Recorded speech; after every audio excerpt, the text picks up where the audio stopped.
আসসালামু আলাইকুম ওরহমতুল্লাহ। সুপ্রিয় আলোর গভীরতা চ্যানেলের দর্শক মণ্ডলী, আশা করি মহান আল্লাহর অশেষ মেহেরবানি ও দয়ায় আপনারা সবাই ভালো আছেন।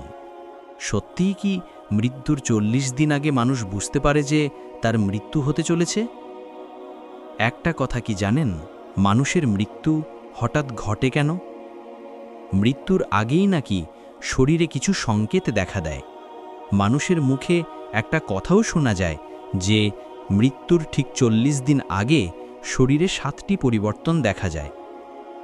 আজ আমরা জানব এই জনপ্রিয় দাবি কতটা সত্য, কতটা ভুল, ইসলামে আসলে কি বলা আছে, তাছাড়া বর্তমান বিজ্ঞান কি বলে। মনোযোগ সহকারে ভিডিওটি দেখলে আপনি অনেক কিছুই বুঝতে এবং শিখতে পারবেন ইনশাআল্লাহ। চলুন জেনে নিই মৃত্যুর সংকেতগুলো কি কি। পবিত্র কুরআনুল কারিমে বলা হয়েছে প্রত্যেক প্রাণীকেই মৃত্যুর স্বাদ গ্রহণ করতে হবে। সূরা আল ইমরান আয়াত ১৮৫। আমরা মানুষ হিসেবে সৃষ্টির সেরা জীব। আল্লাহ তাআলা আমাদেরকে বিশেষ মর্যাদা দিয়েছেন। আমরাও একদিন পৃথিবী ছেড়ে চলে যেতে হবে। কেউ চিরকাল বেঁচে থাকতে পারবে না, কেউ আগে যাবে, কেউ পরে। এটাই বাস্তবতা। একদিন এক ব্যক্তি হজরত আলী রাদিয়াল্লাহু আনহুর নিকট উপস্থিত হয়ে বললেন, হে হজরত আলী, আমার এক বন্ধু গতকাল ইন্তেকাল করেছেন, কিন্তু কিছুদিন ধরে সে এমন আচরণ করছিল যা দেখে মনে হচ্ছিল সে মারা যাবে। তাহলে কি মৃত্যুর আগে মানুষ বুঝতে পারে তার মৃত্যু সন্নিকটে? হজরত আলী উত্তরে বললেন, হে আল্লাহর বান্দা, মনে রেখো আল্লাহ তাআলা তার বান্দাদেরকে অনেক ভালোবাসেন। তিনি মানুষের জন্য সতর্কবার্তা দেন। সমস্ত সৃষ্টি মানবজাতির জন্য এমন নির্দেশ রেখেছেন যাতে মানুষ বিপদ বা মুসিবতের সময় প্রস্তুত থাকে। মানুষকে সতর্ক করে জানিয়ে দেন যে এই ইহকালীন জীবন শেষ হয়ে গেলে মানুষ মৃত্যুকে উপলব্ধি করবে।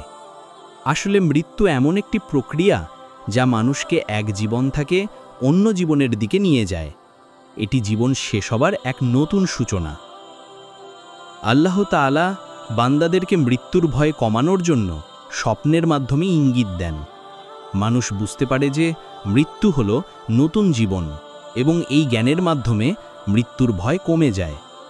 তিনি সুযোগ দেন যাতে মানুষ নিজেদের শুধরাতে পারে, পাপকর্মের জন্য আল্লাহর নিকট তওবা করতে পারে এবং মৃত্যুর আগে আত্মার মুক্তির ব্যবস্থা নিতে পারে। যেমন একজন মানুষ যখন এক দেশ থেকে অন্য দেশে যায়, স্বপ্নে মৃত আত্মীয়রা বলে, তোমাদের এই দেশের সফর শেষ, তোমাকে অন্য দেশে নিয়ে যাচ্ছি। যখন মানুষ এমন স্বপ্ন দেখে এবং মৃত আত্মীয় তার সঙ্গে থাকে, তখন মানুষের সাহস বাড়ে এবং মৃত্যুর ভয় কমে যায়। হজরত আলী রাদিয়াল্লাহু আনহু বলেন, যদি স্বপ্ন দেখার পর মনের মধ্যে ভয় বা দুশ্চিন্তা কাজ করে, তাহলে মনে করতে হবে এটি শয়তানের প্রভাব। কিন্তু যদি স্বপ্নদ্রষ্টা শান্তি অনুভব করে এবং মৃত্যুর ভয় না থাকে, তবে সেটি আল্লাহর ইলহাম। মোট কথা, মাহাব্বত এবং আল্লাহর ইলহাম প্রদত্ত স্বপ্ন মানুষকে মৃত্যুর প্রস্তুতির জন্য নির্দেশ দেয়, ভয় নয়। সুতরাং মৃত্যুর ৪০ দিন আগে শরীরে ৭টি পরিবর্তনের ধারণা সুকমস্কার।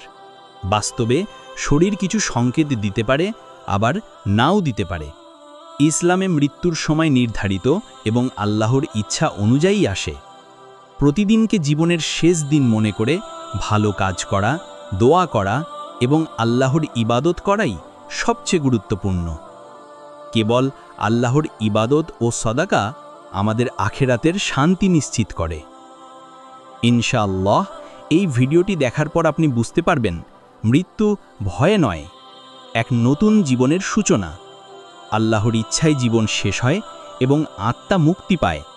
তাই প্রতিদিনকে মূল্যবান দিন হিসেবে ব্যবহার করুন, ভালো কাজ করুন, দোয়া করুন এবং মৃত্যুর জন্য প্রস্তুত থাকুন। আপনি যদি আলোর গভীরতা চ্যানেলের এমন ইসলামিক ও তথ্যভিত্তিক ভিডিও দেখতে চান, তবে দয়া করে চ্যানেলটি সাবস্ক্রাইব করুন এবং ঘন্টার আইকনটি চাপুন। আল্লাহ তাআলা আমাদের সকলকে ঈমানী মৃত্যু দান করুন। আমিন।